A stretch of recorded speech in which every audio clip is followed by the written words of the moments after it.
Alrighty, back and better than ever. The Final Whistle podcast brought to you always by Just Toast, the toasting experts. Joe, how was your weekend this weekend? It wasn't bad. I didn't get to watch a whole lot of college football on Saturday. Me and the fiance went to the zoo.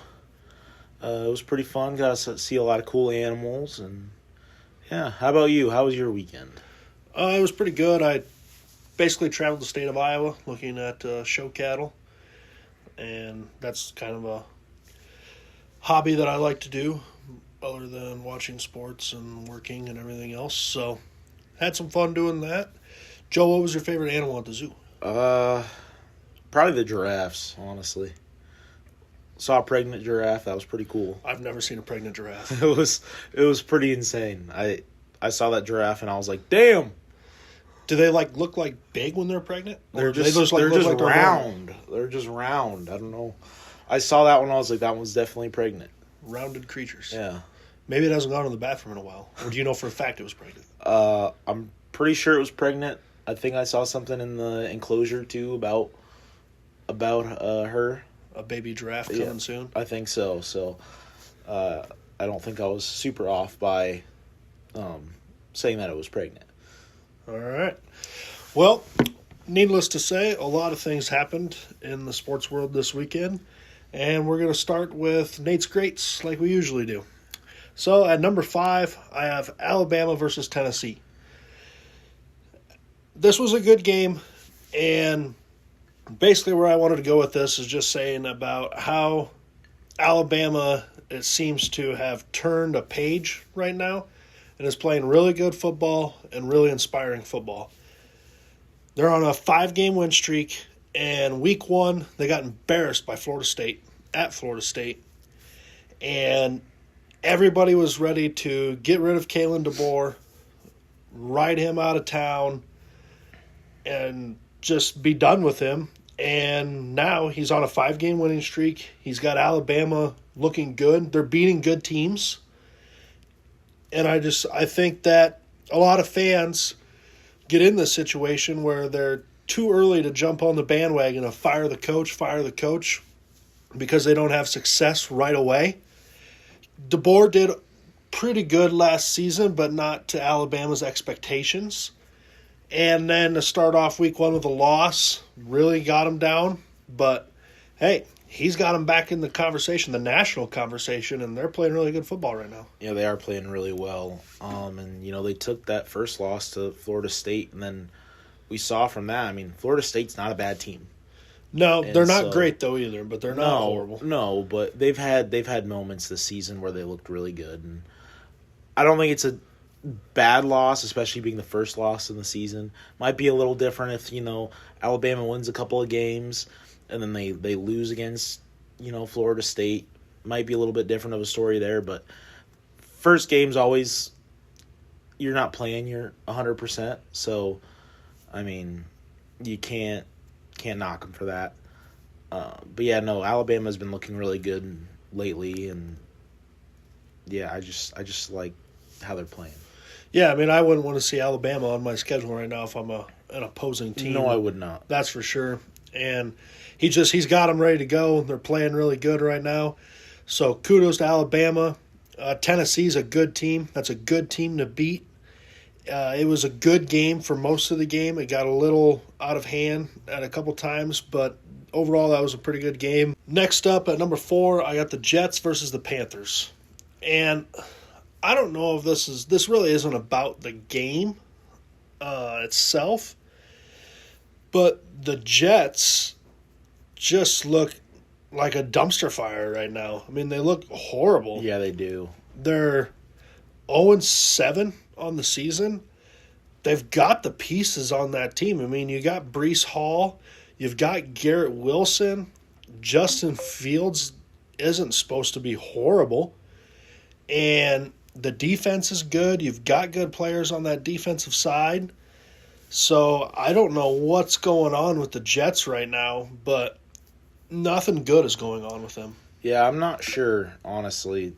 And the Panthers are also 3-3, right? 4-3. 4-3. They're above 500. They're above 500, which Who thought that would happen this Wins season? from the Cowboys and then the Jets the last 2 weeks. Yeah, I mean, and, the Jets, like you said, they just have a lot of talent.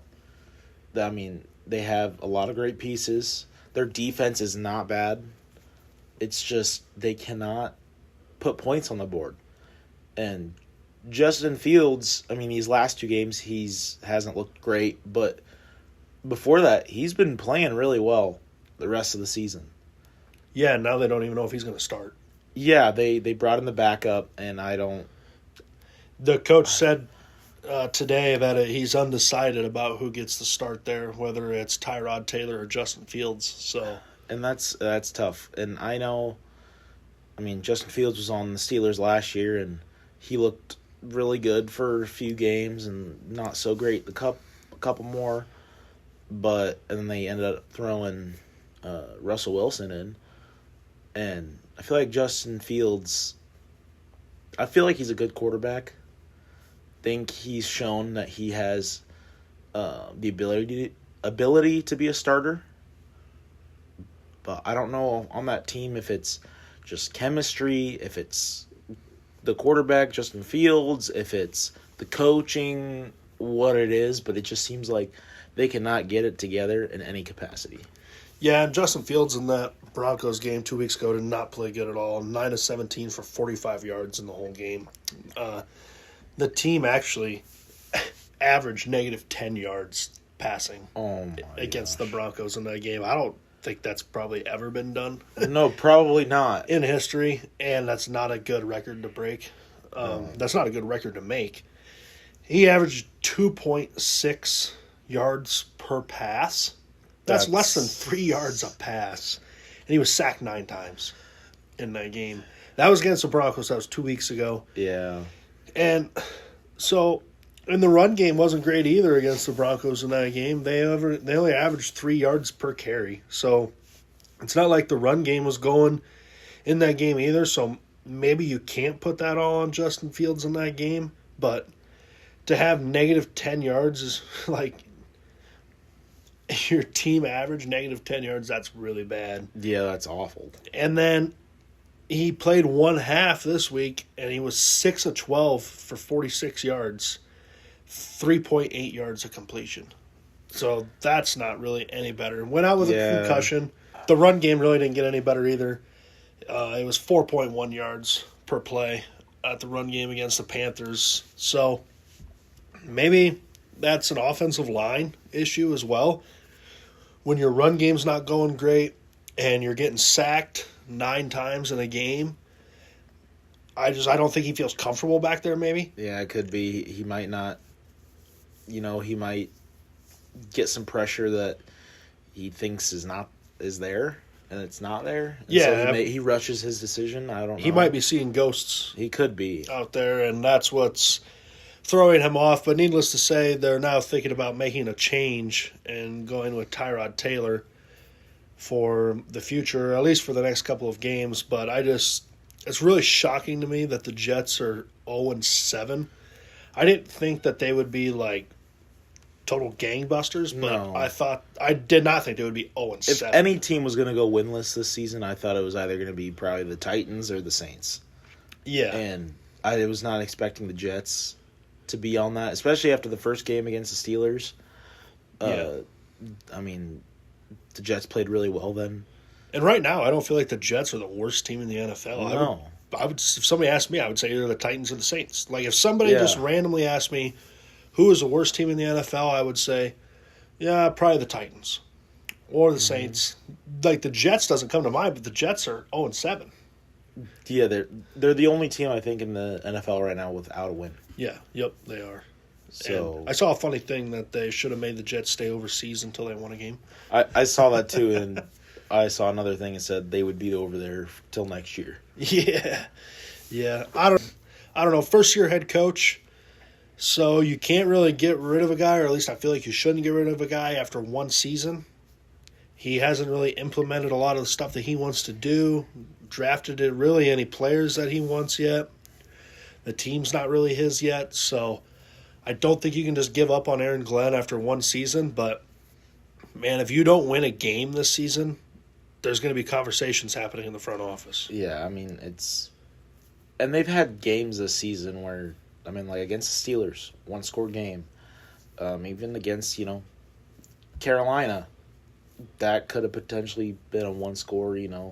a touchdown could have changed that game. And they even took the Buccaneers to the very edge and lost. I mean, they look about like they did with Zach Wilson at this point. Yeah, they don't look great at all. Yeah. So I don't know if they need to, if Tyrod Taylor ends up playing better than Fields and they start winning games, that could have been the issue. Who knows? But yeah, I guess we'll find out in the next coming weeks how the Jets look. If they look any better, maybe they'll look worse, even though it'd be hard to look worse, I think. But we'll see what happens with that. All right, at number 3, I have the Broncos versus the Giants. I mean, what a game. Last week we just talked about the Giants and how having a guy like Cam Scatterbo and having a guy like Jackson Dart gives you a chance to win football games. And it showed again. I mean, those two looked really good. Scatterbo didn't have as good of a game as he's had, but still a really good game. And Jackson Dart was playing really good there for a while. And you get up 19-0 on him in the fourth quarter. And I think they kind of put the cruise control on and just kind of thought that, it was over. And the Broncos had a different opinion about that. yeah, I agree. And credit to the Broncos for just, I think a lot of teams in that situation, when you're down by that much in the fourth quarter, you're just, okay, let's just coast the rest of this game out, just as the offense probably thought too. But Bo Nix and his team had a different mentality, and they went after it. And the Giants fought back a little bit once they noticed Broncos weren't taking their foot off the gas, but it just wasn't enough. And Broncos ended up coming back. Yeah, I mean, Bo Nix in that game has 2 throwing touchdowns and 2 rushing touchdowns in that game. He kind of single-handedly willed them back. He did. He took a hold of the reins and brought that team back from a big deficit. Yeah. And so good for the Broncos on figuring that out. Their defense did not look as good as it did against the Jets, but you're facing a much better team in the Giants. I still think the Giants are really good. The Giants, I think I saw, are like 2 or 3 one-score games away from being 5-2. 2 games, I think, from being 5-2. Yeah. So it's crazy. I mean, just the one-score games you got to try to get on the right side of, and a few of them they haven't been able to. But that game, you should have won that game. I didn't catch a lot of that game, but a lot of people said there were really bad coaching decisions made in that fourth quarter. So I don't know. I mean, Dable's always kind of, well, not always, but the last few years he's been on the chopping block. A lot of people can't believe that they haven't got rid of him yet. They have not. So I don't know. We'll see what he can do with those guys for the rest of the year, but I would still think that Dable would be considered on the hot seat.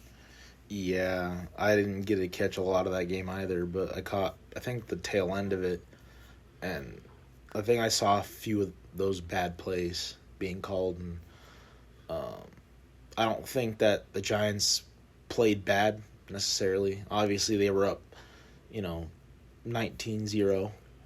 I just think when they got to that point, they just let their foot off the gas, and they got taken advantage of. Yeah, I agree. At number 2, I have the Steelers versus the Bengals. This was a stinger for Joe. It was. The battle of the two 40-some-year-old quarterbacks was Thursday night, and old reliable. I'm not talking about Aaron Rodgers. I'm talking about Joe Flacco. Joe Flacco finds a way to get it done. Turns out, if you just throw the ball to Jamar Chase, you don't get benched. Yep. He proved he was the best of the retirement home. Yeah. He targeted Jamar Chase, what? 16 times. 16, yeah. Or not targeting. He had 16 catches, Jamar Chase. I think he was targeted like 20-something times. Yeah. But I mean, I think a lot of teams need to look at that and be like, okay, maybe we need to start doing that. Like the Vikings with Justin Jefferson. Jamar Chase had 23 targets. He caught 16 of them for 161 yards and 1 touchdown. That's ridiculous. Yep. Out of 16 catches, he averaged 10 yards a catch. So he was averaging a first down on 16 catches. That's wild. Yeah, that's pretty good. But Joe Flacco definitely. You saw some hints of his prime there, for sure, and they just needed another Joe in there. Yeah. At the end of the day, they needed experience in there, and they got that. They got a lot of experience in there. Yep. And they beat out Aaron Rodgers and the Steelers, which Steelers defense didn't look great at all. They left a lot of receivers open, had a lot of mistakes, and it just didn't work out for them. Yeah, I mean, the Bengals were able to put up 33 points, so whenever you're going to score above 30, it's not a good day for a defense at all. Joe Flacco's numbers in that game, 31 of 47, 342 yards, 3 touchdowns, no interceptions. Yeah. I mean, that's a pretty good stat line. And Aaron Rodgers, two interceptions don't help either. Yeah, and Aaron Rodgers was 23 of 34 for 249 yards, 4 touchdowns, 2 interceptions. So Flacco almost threw 100 more yards than he did. Yeah. But the Steelers had a lot more of a run game going than the Bengals did. Yeah. They were averaging a little over more than a whole yard running the ball than the Bengals were.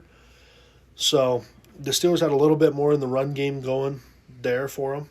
Yeah, I wish we utilized it a little bit more. If we saw it was working, keep moving the ball. I know we want to throw passing in there. That's fine, but if the run game is working, keep it going. Yeah, and I think Rodgers has got to do the same thing that Flacco did in that game too. You got to find DK Metcalf more. Yeah, and you gotta, even if it's just short, quick passes to him, you gotta get him going a little bit because he kept trying to throw deep balls to him, and they just weren't working out. One of them got picked off. You just gotta make better decisions. Yeah, with the ball. He only ended up with 3. He only ended up with 3 catches in that game. So you got to get your guy, your best receiver, more catches than 3. Yeah, you gotta get him because DK will get open, or he'll catch it over somebody. But you just got to throw the ball in his general direction. He'll get it. But he needed more targets, and he didn't have very many at all that entire game. Yeah, and credit to the Bengals too on defense. Shutting him down, finding out who Aaron Rodgers wants to throw that ball to the most, because it's very obvious if you watch any games, that's where he wants to go. So credit to the Bengals for taking that away from him. Yeah, it also doesn't help that the Steelers don't have much of a wide receiver core outside of DK Metcalf. Calvin Austin's out. We were throwing to our tight ends, Pat Freiermuth and Darnell Washington, which I don't know why we don't use him more. And Freiermuth had a big play. Freiermuth did have a pretty got you the touchdown plays. With 2 minutes left in that game. Yeah, he had a lot of big plays in that game, which he had a lot better games in the past couple of years than he has this season. I think it's just because Aaron Rodgers is not utilizing him more often. Hopefully after this game he realizes, he's pretty good. Let's keep using him. But using Washington too. I mean, that dude's a big tight end. He's like 6'7", 6'8", like almost 300 pounds, and he's fast. I mean, dude's a tank. So he's everything I am but fast, but I'm not fast. Pretty much, yeah. Yeah. But yeah, I don't know why they don't use him more often. But we need to get some other receivers in there. I mean, we have Jonnu Smith, but not much there. So I think we just need to have some better offensive weapons in there. I don't know if make some trades or what we need to do, but that's our biggest thing because we got rid of Pickens, because that was our original duo was DK and Pickens, but got rid of him unfortunately. So now we're only down to pretty much the clear obvious one, wide receiver one. So I think we need at least one more in there, kind of divert the attention from the other, so you can change up the passing a little bit more. But yeah, I don't know. I don't like how the Steelers are looking right now, especially after that loss. Yeah, yep. And at number one, I have the Lions versus the Bucks, and it was supposed to be a really good game, and I don't think it was a very good game. The Lions dominated this game for most of the game, pretty much all of the game. That was really the first time that we saw Baker Mayfield really struggle this year. I feel like he's been really comfortable this year. He's made a lot of good plays, a lot of plays that maybe you don't see him make, and he's been making them this year. Last night he kind of went back to not making those plays and just being more scatterbrained the whole game. Doesn't help. You're only down to Ibuka, and he is, I don't think, 100%. I don't think so. He didn't look like it. And so that's all you have. You had Evans at the start, and then Evans goes out, leaves the game with an injury. Yeah, Bucky's out still. Yeah, so you're limited in your options. Yeah, so he's kind of a one-man band right now, but just kind of totally self-destructed at the Lions. I thought the Lions looked good. They've looked really good at home this year. They continue to win home games, which I guess that's what the ultimate goal is win at home. Yeah. And they've done that. But Jahmyr Gibbs had a really good game last night. Jared Goff looked pretty good. And so, yeah, I just think that the Lions, that was a good win for the Lions against a banged-up Bucks team. And the Bucks got to get some pieces back to be back to where they were. Yeah, they do. And I don't remember what they said Mike Evans had, but it sounds like he's out for the season. So you have him close gone. To the end of the year. Yeah. Yep. Bucky, I think he's supposed to come back in a couple weeks, but I'm not 100% sure on that. And Ibuka, he'll eventually start getting a little bit healthier, but he didn't look 100% in that game. So now, even if you do just get Emeka back, you have only one weapon really to use, and he's going to be covered, double coverage, whatever it is, the rest of the games for the season. So we'll see how they can pull it together. I think Baker will pull it together. He's a great quarterback, and he usually, especially this past couple of seasons, he seems like he's been able to pull games out when he's not expected to win. So. Yeah, so the Lions versus Bucks, it was pretty much dominated the whole game, but still a good game by the Lions, and that's a good win for them. So that's Nate's Greats, presented to you, as always, by Just Toast, the Toasting Pros. All right, Joe, we're going to move on from there, and let's talk about some college football stuff. From last weekend, what we're looking forward to this weekend, what do you got? I think the biggest headliner was, I believe it was number 2 Miami got beat by unranked Louisville. Well, that was a big shocker this past weekend. And now I believe Miami dropped to number 9, and Louisville's ranked now. But Carson Beck, I've seen some post-game interviews. He was making a lot of excuses. Yeah, he didn't look great in that game at all. No, he didn't, but he kept making a lot of excuses, which, I understand, things don't always exactly swing your way, but sometimes you just have a bad game. Yeah. And I don't think he seemed like he was very, egotistical in that aspect, and just thinking he can't have a bad game. He threw 0 touchdowns and 4 interceptions. Yeah. So,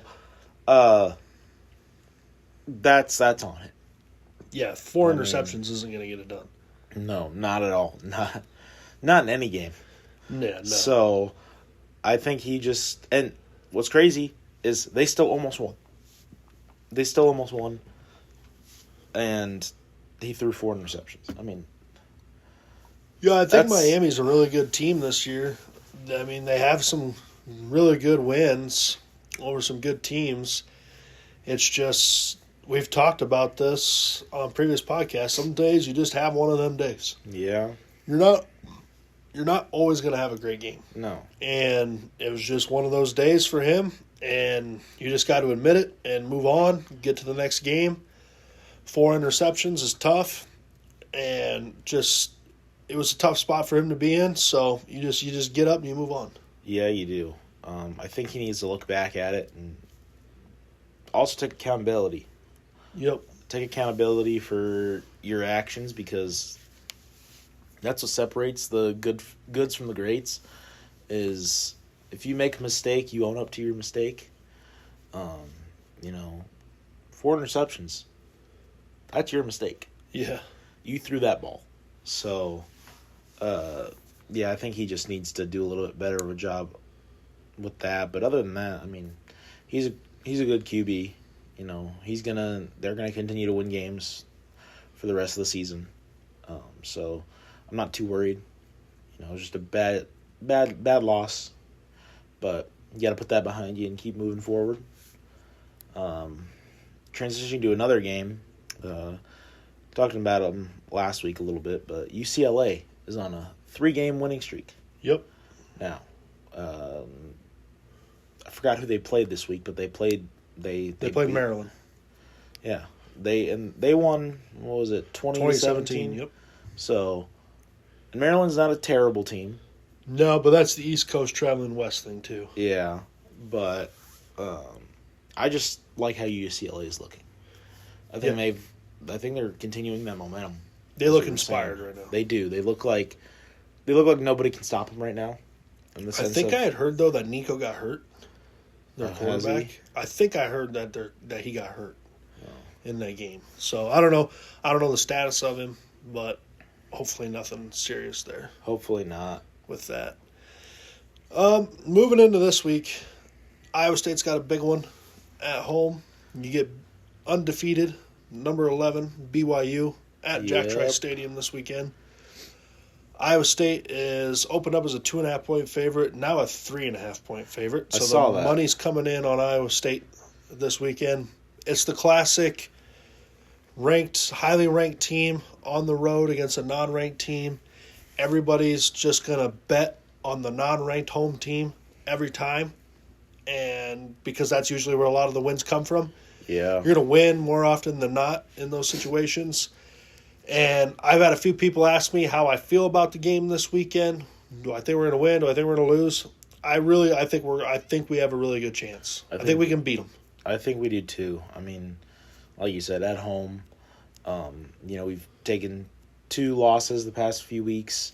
I think we're really hungry for a win, especially in front of our home crowd, and I think we're going to get it. Yeah, and there's a small chance, I have not heard anything official yet, small chance maybe Conradi's back this week. That'd be big. It would be big. I would not count on that happening, but once again, tiny chance. Maybe he comes back.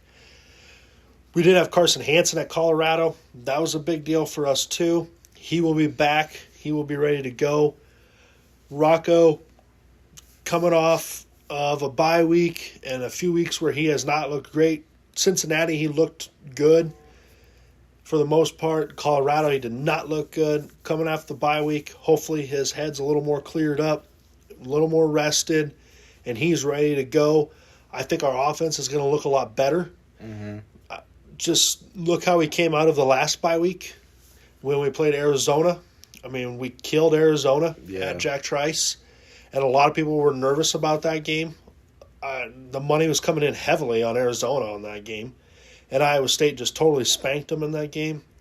I just hoping that it's the same Iowa State team that comes out Saturday as what it did against Arizona coming off that bye week, And if it's anything like that, BYU's going to have their hands full. Yeah, I think getting Hansen back and just having that bye week to get our minds right. I think that's the biggest thing to help us refocus. This will also be, if we win this game, big in the Big 12 race. Because BYU is obviously undefeated in the Big 12. They're 4-0. So. And Iowa State virtually almost has no chance to get into the Big 12 championship game. I was listening to another podcast, and they were trying to figure out a way through the tiebreakers, and basically what would have to happen is every other team in the Big 12 besides Texas Tech would have to lose like 3 more times for Iowa State to get in, and we would have to go undefeated. Basically, step one, we have to win out the rest of the season if we even want to have a shot at it. That's the main goal, is to just keep winning. Yeah, and I like our situation we're going to be in, too, with BYU, because they come in with a lot to lose. They come in riding on this high horse. Iowa State's coming in, a 2-game losing streak, bye week, really nothing to lose, not ranked. I mean, Vegas says you're expected to win this game, but I think if you asked a lot of people around the country, they would say BYU's expected to win this game. Yeah. I think it's largely viewed that BYU should win this game. So really, if you're Iowa State, you have nothing to lose right now at this point. So you go out there, you play loose, and it's just whenever the team who has nothing to lose is playing, it seems like they play good. Yeah, and I mean, on paper, BYU's has been playing better, and they're probably expected to win on paper, but I think we have a really good chance. And this kind of reminds me of last year with BYU. They were starting off, I think, like 9-0 on the year, and then they went, was it to Kansas, or it was... I think they lost. I don't know how they lost their first game last year, but yeah, they lost like two in a row or something like that. Yeah, and I think they ended up with like 3 losses on the season, 2 or 3 losses on the season last year. Yeah, they were ranked like number 4, number 5. Yeah, they were high up there, and then they, like you said, they just weren't playing freely, and they lost. Yep. I think the same thing will happen again. I think history will repeat itself, and I think we'll hopefully get another win this week. Yeah, Jack Trice is a dangerous place for ranked teams to come in. Yeah, play. It's a dangerous place. It's not a place where you want to be exactly if you're ranked. But I don't know. We'll see what happens. I know BYU's really good, and maybe it'll completely change our minds about BYU after this weekend, after we watch them play and, see them in person and everything, and we'll be like, man, I can't believe that, they are actually really good.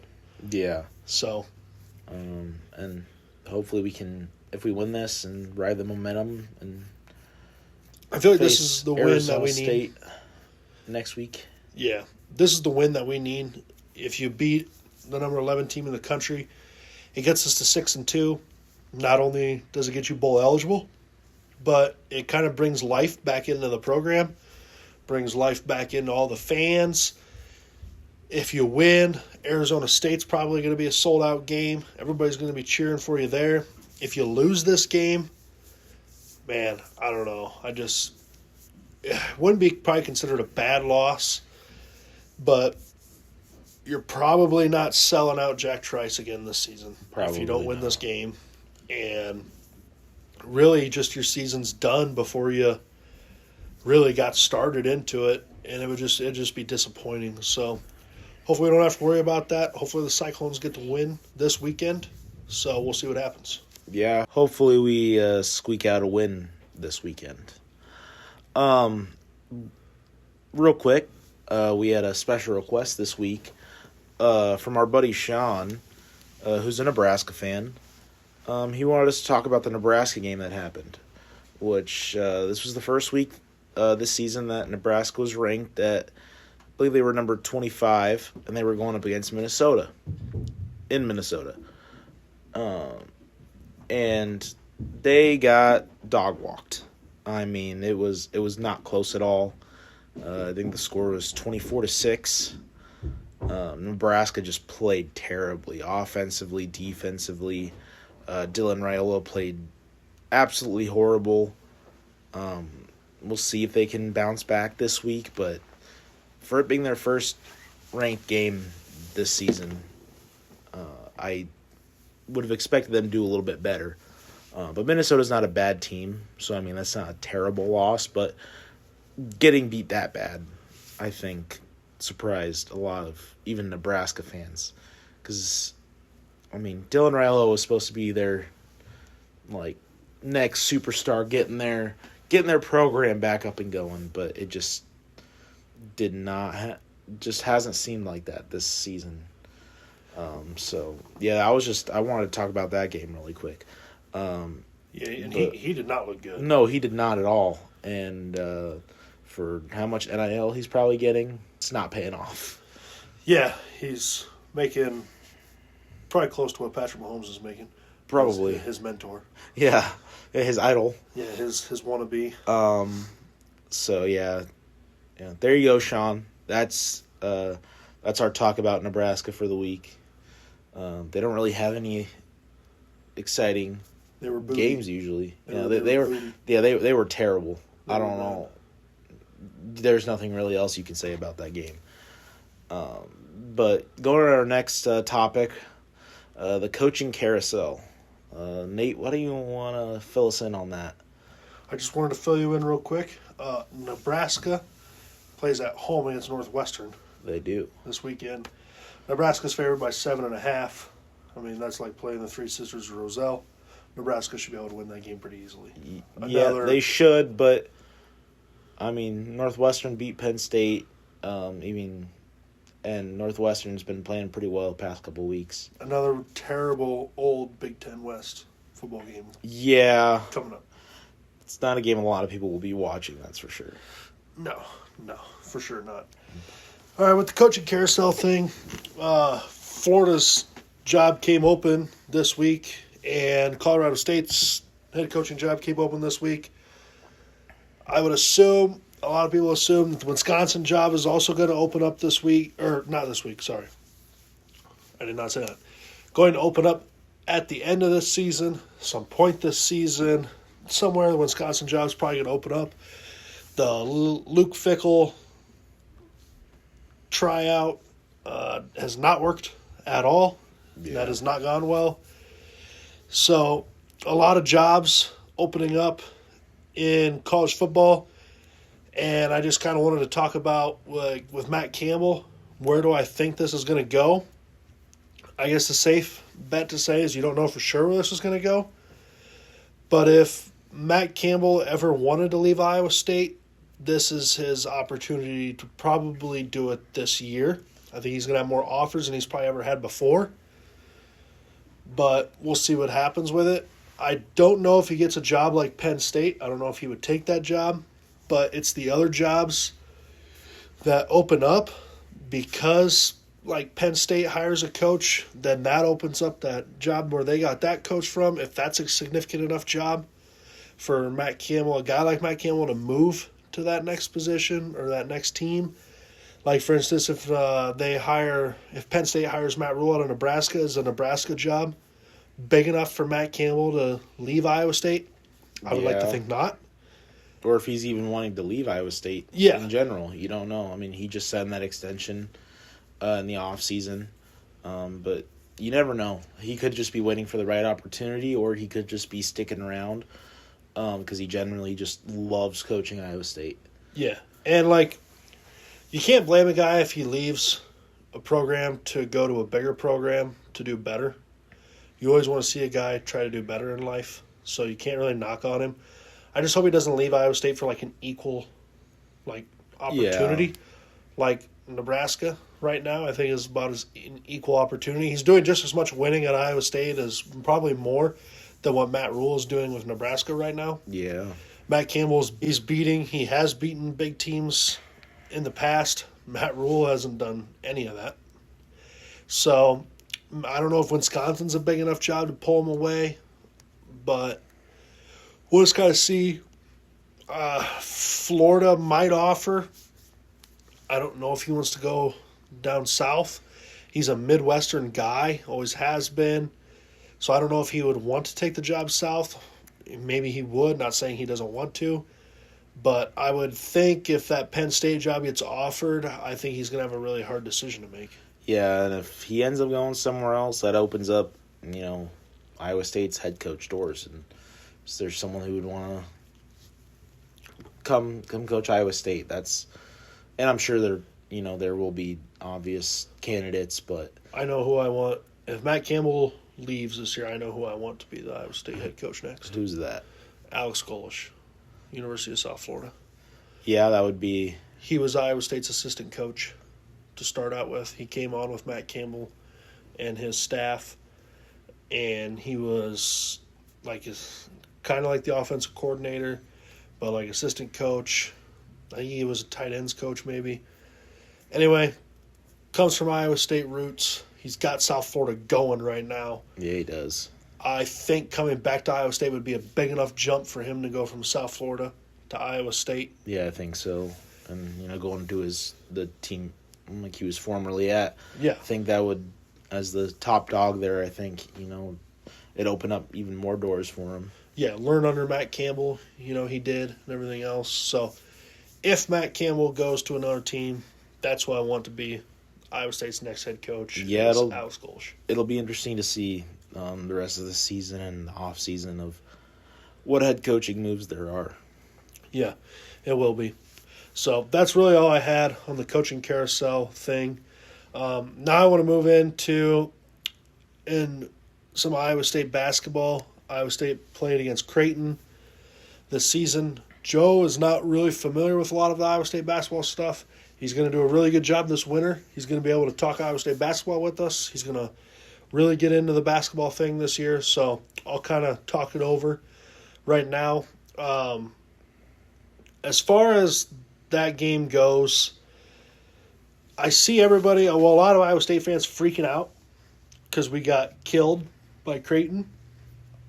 First of all, that's just an exhibition game. That's a preseason game. That game does not count, okay? I think I saw somewhere or I heard something that Oklahoma State beat Auburn. That's what these exhibition games are. Yeah, it's just for fun, just to get your players out there, get them loose, Yeah, try a few different combinations with your five on the floor. Different formations, Yeah, just that's all the exhibition and preseason is for. Is just to get your legs underneath you. Iowa got beat by 35 by. Yeah, it's just an exhibition game, Yeah, and Taman Lipsey didn't play in that game. That's another big thing that a lot of the Iowa State fans are forgetting about. Taman Lipsey did not play in that game. We had a true freshman, Killian Tour, starting at point guard in that game. That's a tough Creighton team to be starting against as a true freshman, and technically you're on the road, I guess you could say. You're at Creighton. I know it's an exhibition game, but still for a true freshman, that's a big deal, and he looked really good, I thought. But I just think people need to pump the brakes a little bit on freaking out that Iowa State lost that game. And I'll be the first one to say, along with everybody else, no, we did not look great. We did not look great in that game. We didn't make a single three-pointer that whole game. I think Milan Momcilovic was 0 of 9 from 3 in that game. I completely understand. That cannot happen in the regular season. If that happens in the regular season, it's not going to be good. But just kind of pump the brakes. You got to remember, Iowa State and Creighton are going to play each other in November in Las Vegas for a game that actually counts. So neither one of those two head coaches wanted to show a whole lot in that exhibition game because they know they have to play each other for a game that actually counts in another month. Yeah, they didn't want to pull out their whole playbook. They wanted to just give each other a little taste, but they didn't want to. They didn't want to whip out all the stops. And Craig McDermott said that after the game. He said that, I still have stuff up my sleeves that I didn't show, and I'm sure TJ does too. And I'm sure TJ does. I'm sure he has stuff that he didn't show Creighton. And that's just kind of the way that game goes. I think we saw the main thing I like to see is we saw those freshmen get in. You get them some almost real game time, playing time, which is good for them against another team who they're probably only playing their own team. Yeah, and this has always been a practice. thing. These scrimmages, exhibition games have always been a thing. Okay? This has been going on for years, but it used to be behind closed doors. And so if it was like last year, we wouldn't even know that this game had happened. You wouldn't know the score. They probably don't even keep score. I don't know what happens behind closed doors in those scrimmages.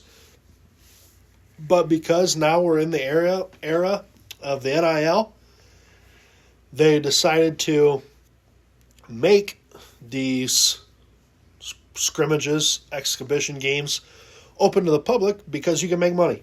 Yeah. And they need it for athletic funding and so far and so forth. So now they're getting you to pay $8-9 to stream the game on your phone. Creighton's getting you to, because that's going to go help with NIL money. I don't know if they're charging at the door. I'm not sure if they are or not. I think Iowa State is. I think it might be like $10 or something to watch the exhibition something games like that. at Hilton. But hey, it's just an exhibition game. Pay the money. It's not expensive at all. If there is any expense at all, go watch the game. Just don't have any expectations of what Iowa State's going to look like yet. TJ, he might not even know who our starting five is going to be yet for the start of the season. Yeah. He's just throwing rotations out there of guys to see who can play together, who cannot play together, what they need to practice more. Game time situations, he's probably messing with that in those exhibition games, and fans don't see that. So he's probably trying to check guys in here and there and just going through his head in different scenarios about, hey, if we get to this point in the game, what if I throw this guy in? Oh, that didn't work. Now we know. And stuff like that. So I just pump the brakes on the Iowa State being horrible this year in basketball. That's not the way TJ is. Everybody knows that. If you don't know that, you should know better than that. TJ will have the fellas ready to go. Absolutely. And I know we watched it I think we watched like half a quarter or something. Even, none of the players looked super stressed they were missing their shots. They're just going out there shooting. They're getting their reps in, essentially. Yeah. This is like the preseason games. Some of these games are like when you see the Saints in the preseason beat the Buffalo Bills 42-3. Yeah. What does that really mean? Yeah, Josh Allen plays like 2 plays and then he's out for the rest of the and that's what I mean. Taman Lipsey didn't even play in the game. Exactly. So I think it's just too early to say anything, really. It's way too early. It's just their preseason games. Exactly. Their exhibition games, their scrimmages. These used to happen behind closed doors. You wouldn't even know the score if it was still that way.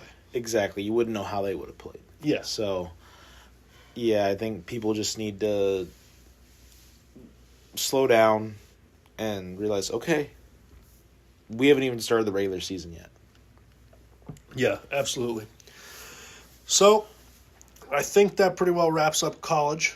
Can you think of anything? Because last week we went to the NFL and jumped back into college. I don't think so, though. I don't think there were really that many other huge games this week. All right. Well, we're going to exit the college, and we're going to jump into the NFL now. Joe, just the NFL in general, anything that popped out to you, anything you want to talk about? Besides what we already have talked about? I would say, kind of similar story last week, but the Cardinals, another one-score loss to the Packers.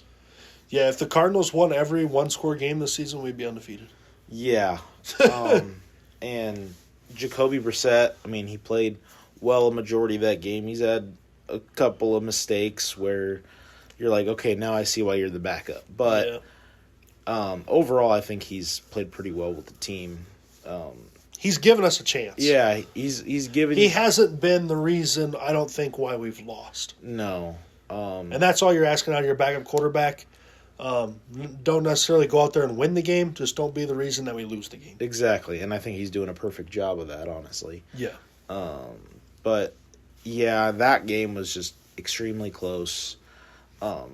Seemed like Marvin had a little bit of a couldn't catch game. Seemed like. I don't know if it was just, coming back from a little bit of an injury or just...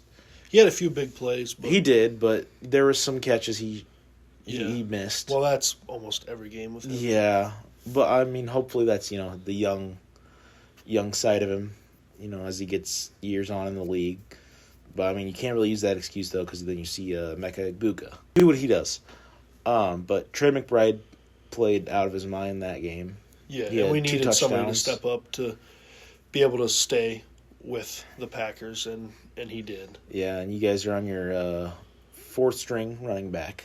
Yeah, it's not good. But yeah, I mean, I thought Kyler was going to be back this game. But then I saw Jacoby playing, and I'm like, oh, he must be out for another week. Yeah, so the Cardinals are going to go into a bye week this week, and then we come back to Monday night against the Dallas Cowboys.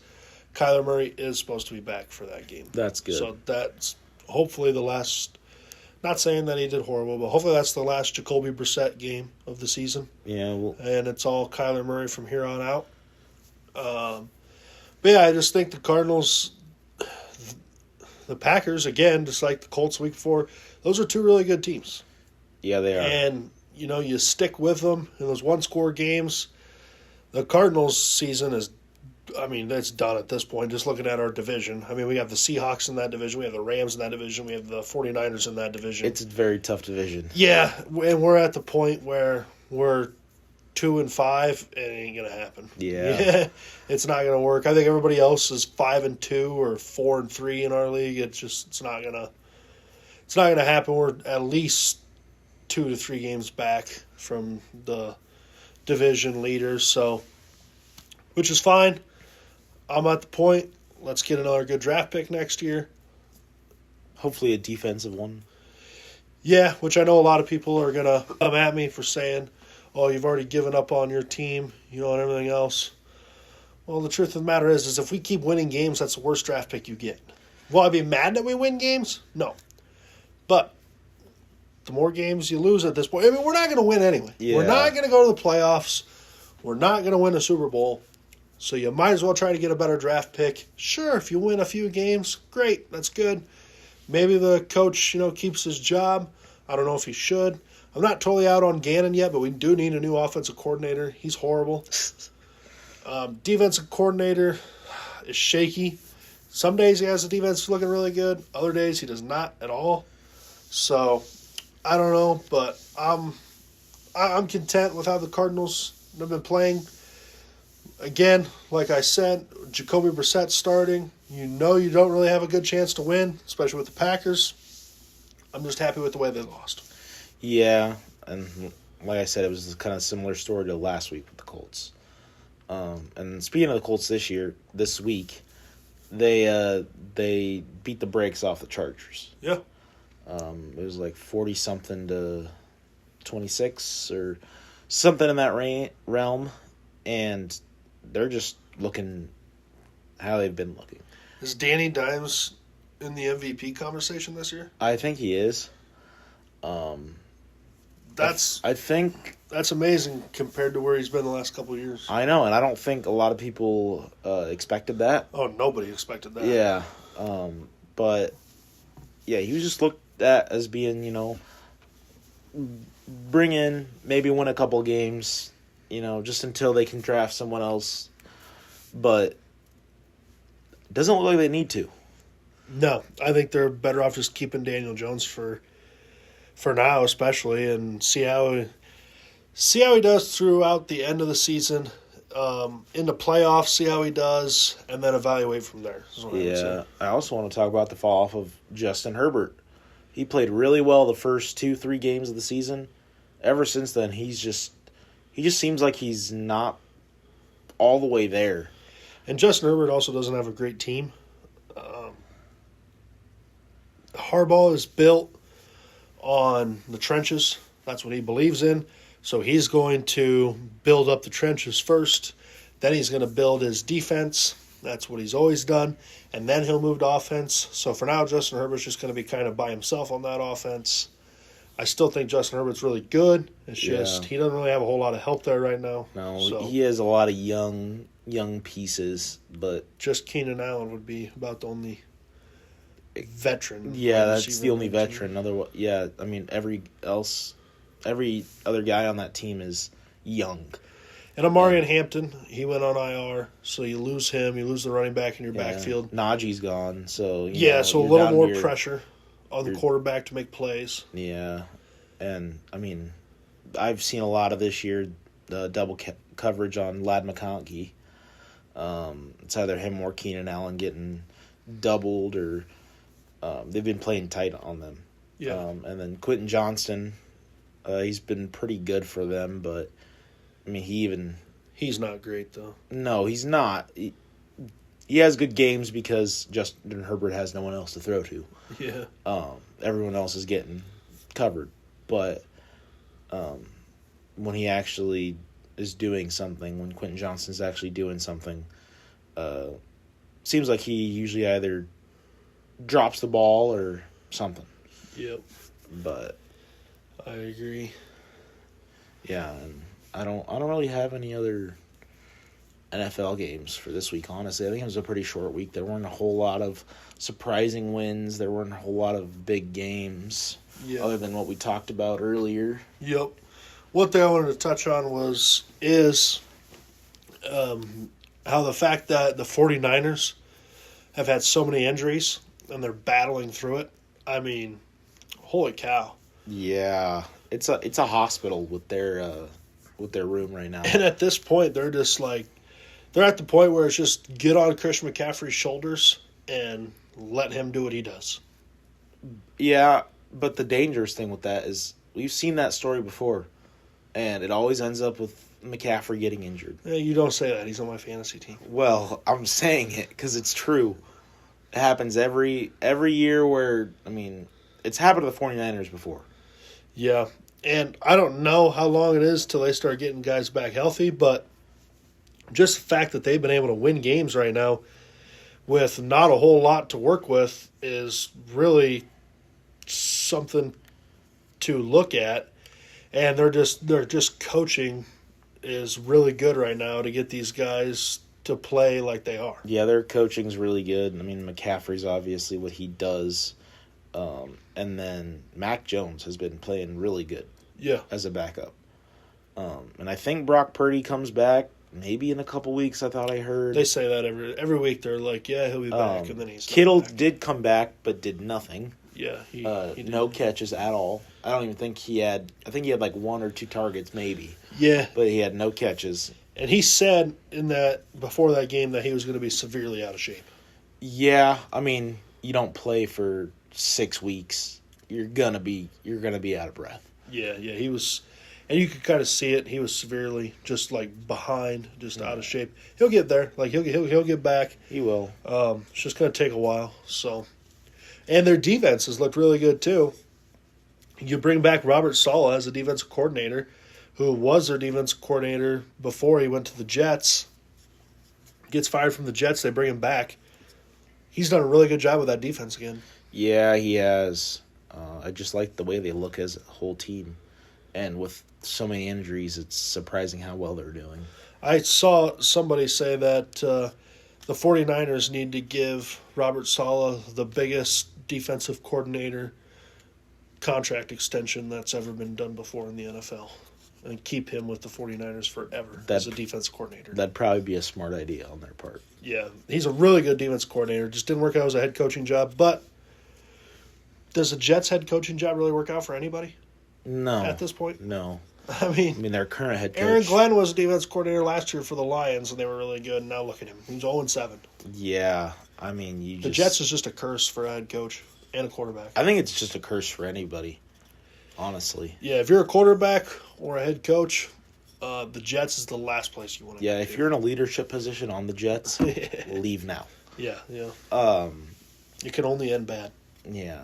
Do you have any other big NFL games? No, I don't. This week? I think we'll roll into the next segment. Yeah, this is Joe's triple threat. Last week I went 1-2. Sorry, everybody. But you're you're 4-2 overall. But I'm 4-2 overall, and honestly, those games, they were all close. I mean, Georgia beat Ole Miss pretty nicely.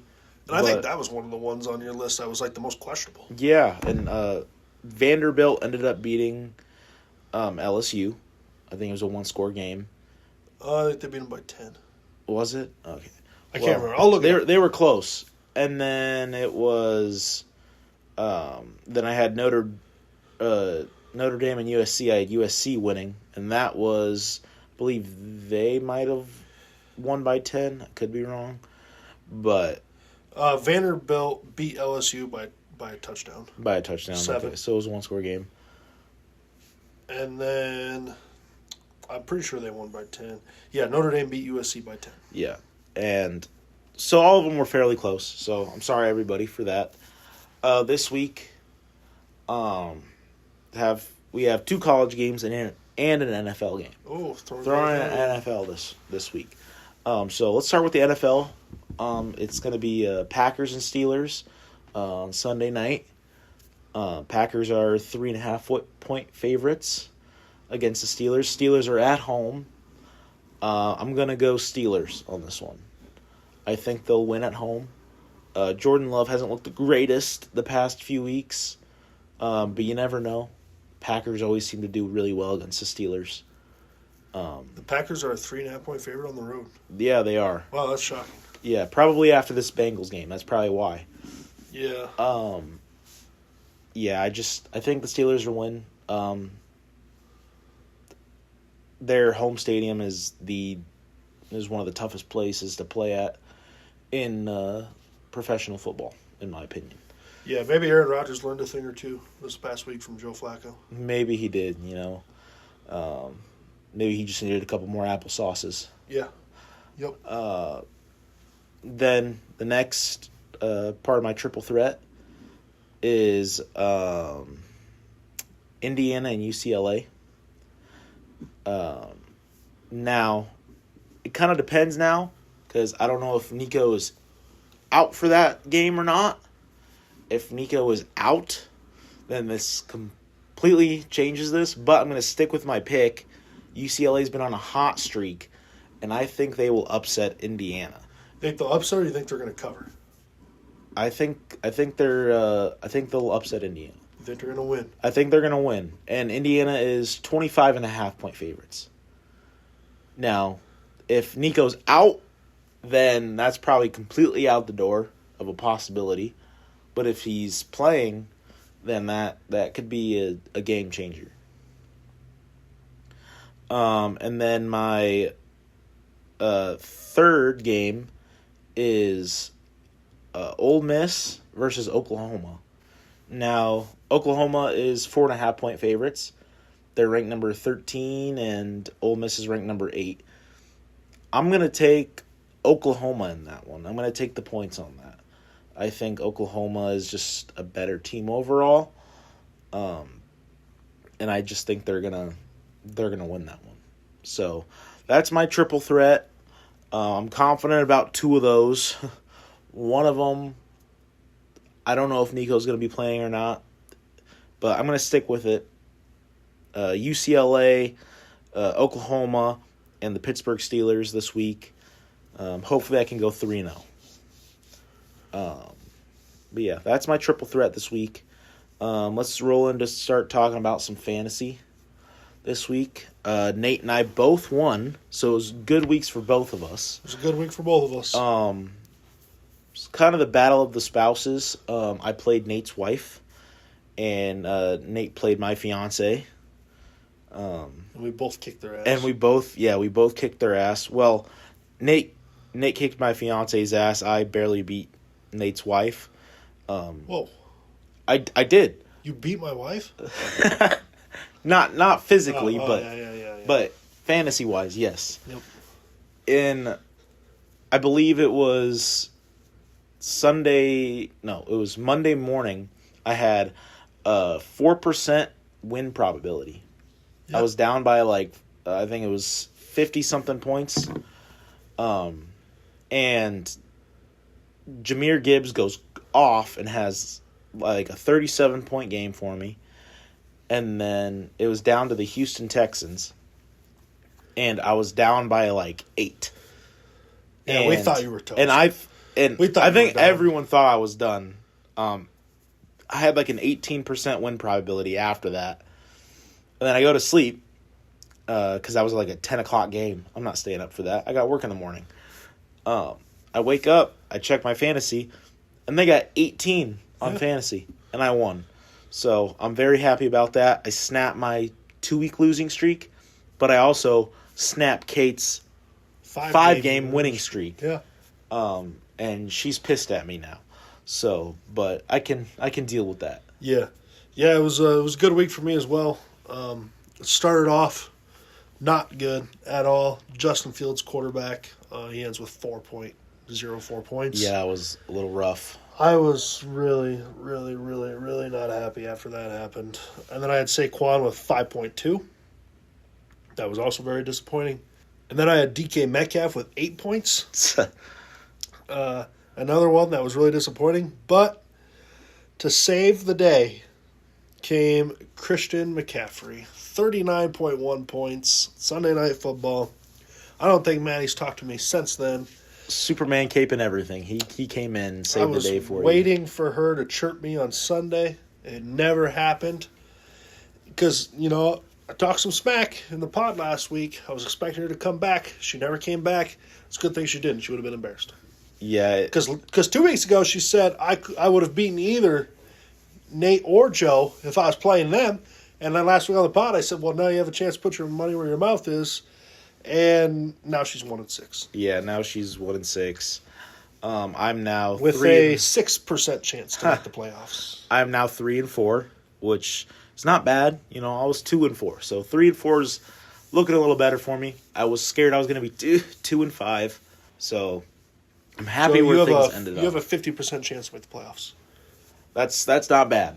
Okay, I'll take that. I think this week I play you this week. Yes, we play each other. This is I was correct. Week. I was correct. Trey McBride is on a bye week. The week I play you, but you're still giving me Dallas Goedert, right? I don't know about that. I mean, maybe he did. He did so bad last game. He had like 4.8 points. He kind of screwed me originally, and I was also nervous because Devontae Smith had the game of his life, and he was on my bench. So I hope this week. I got rid of Drake May, too, this week, because Josh Allen's coming back. I hope Derrick Henry can get his butt in gear and start performing again. And I hope Jahmyr Gibbs has another great week. I might be picking up Drake May. You might be? Well, I'm supposed Lamar Jackson's coming back from a bye week. Yeah. But it says today he was not at practice. Drake May's a solid pick. I did see a TikTok video of Lamar Jackson getting like some food at a food truck, so he could be there instead of at practice. Yeah, he probably is, which is really unfortunate for me. I need him back. I've dealt with Justin Fields the last 2 weeks. I need him back too because he's got me like a total 8 points in 2 weeks. Yeah, can you think about, Nate, if we ended up doing the trade we first started talking about after the first week where I give you Derrick Henry and you give me Saquon Barkley and Christian McCaffrey? Well, it would have been pretty fair except for Christian McCaffrey. Yeah, it would have been fair if it was Saquon. Like at this point, Saquon for Derrick Henry is pretty much just a straight up even trade. Yeah, honestly it is. But if you gave me Christian McCaffrey and you took Derrick Henry, you'd be Joe, how do you feel about that? I'm not happy about it, but it happened. I was willing to do it that night. Yeah, you were. I was willing to do it. You rejected me. You were. I didn't because, Derrick Henry scored like 37. Saquon and McCaffrey, they didn't do terrible for you, but they didn't do great. Hey, I offered, you declined. Yep, and I believe Kate and Sean are tied at the top of the league now. And they both play each other this week. Yeah, they do. So this is number a tiebreaker. Number 1 versus number 2. Will Kate pull it out? Kate has the tiebreaker right now. Yeah. Kate beat him the first time. So if Sean wins this time, then they will be split at that point with the tiebreakers. But Kate will have more losses than Sean does, so then she would technically drop to second place. Yeah, so we'll see what happens this week. I think you're third, and then Ariana and me are tied for fourth. She has the tiebreaker, I believe. And then Maddie's last. So, we'll see what happens this week. I think, so that would mean Maddie plays Ariana. Hopefully she can get a win because she's very mad at me for some reason with her team not doing so great. Well, she's mad that you told her to draft Jaden Daniels. And We both did. That hasn't worked out. I don't want any part of this, Joe. Well, no, you looked at it. You agreed. I brought it up originally. You agreed, so therefore, you get secondary blame.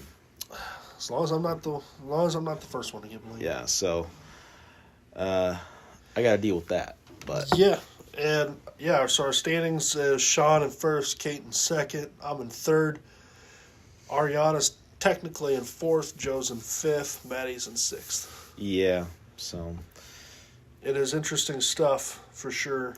What is happening right now in the fantasy?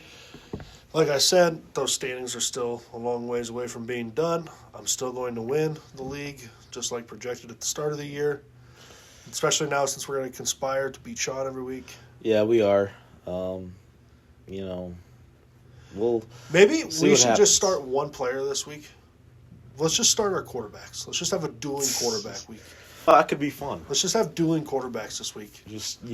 We'll trade our players to other teams, not Sean's, but we'll trade them to Kate and Maddie. Yeah. And we'll expect them back. We'll get them back next week. I wouldn't trust that because they might conspire to beat us. Because last night you were trying to get Maddie to give you Jaden Daniels and no, I don't want Jaden Daniels. I got him. Who was it? T. Higgins or you wanted? No, somebody. I wanted Justin Jefferson. Justin Jefferson. Yeah, I'm not trying to convince her to give him to me. I will trade her.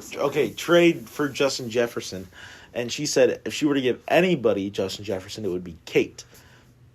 And so I don't trust either of them. There's some bias going on. I don't trust either of them with handling our players while we have a quarterback duel. I think we should have a quarterback duel. It would be Maybe fun. We should just drop all the players on both of our teams and hope we can get them back next week. I don't know about that.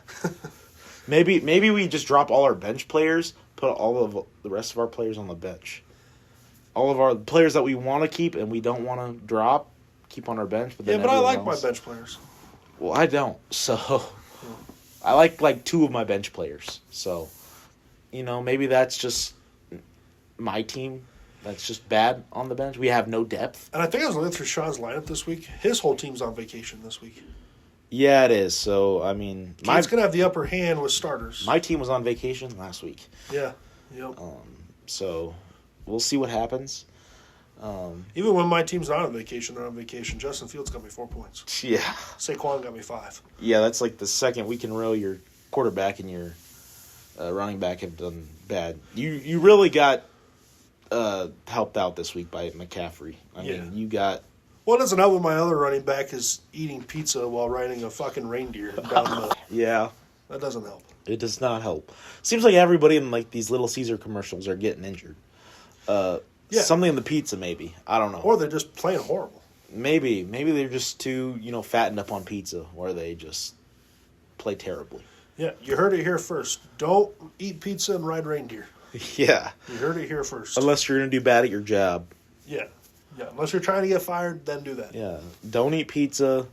No crazy bread, nothing like that. While you're riding a reindeer. Yeah. Off of a reindeer, perfectly fine. Or just riding a reindeer with no pizza, that's fine. But, hell, even maybe riding a reindeer with, Dominoes, maybe, possibly. Yeah, no pizza while riding a reindeer. No pizza? Okay, no pizza while riding a reindeer. You heard that here first. Wow, that got really out of hand. Yeah, it did. I think that wraps up this week on the Final Whistle podcast. Like always, this podcast is brought to you by Just Toast, best toast in the country. The ones that know how to get it toasted. The ones who know how to get it toasted. Also sponsored by Nate and Maddie Can Boxes. They build the best. Yeah, is she doing any can boxes yet? She has What's not. What's going on yet. with this? Where are we at in production stage? I don't think she's done much production so far. I think she's been focused on other business ventures. This is the best business venture that we're going to have. You need to talk to your business partner. Every time I do, she doesn't seem interested. Yeah. Maybe it'll be Joe and Nate Can Boxes. Maybe we'll have to switch it to that. Who's going to be the artist? I could try. Well, Might we're not going to be in business long. And our last sponsor, Earl's Doghouse. Great beer and good fun. Just watch out for that manager. Yeah, just watch for Earl. You'll have a lot of fun. Yeah, watch for Earl. He loves. He likes to get up in your personal space. He loves to try to, hug you and kiss you. Yeah, he likes to kiss. he loves to. Yep. So and he loves food. So if you're eating, he might come and take some of it. Yep. So just watch out for him. But other than that, you'll have a great time. I believe they have 3 TVs now. Yeah, 3 TVs. They got one out on the deck, on the patio. Yeah, they 2 inside, and they got patio heaters. Patio heaters, great fryer food. Yeah, it's just all good fun. Yeah, they can grill.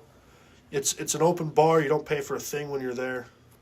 It's one of the only bars out there where you don't pay for drinks. Yeah, you might get judged for what you drink, so just heads up on that. Maybe. But and they also sometimes have brunches occasionally. Yeah, it depends if you stop in there at the right time. Yeah, right time. Good Bloody Marys. Just overall good fun. So, yeah, check it out. Alrighty, I think that pretty much wraps up this week's podcast. Yep. Thanks for listening, everybody. We'll see you next week.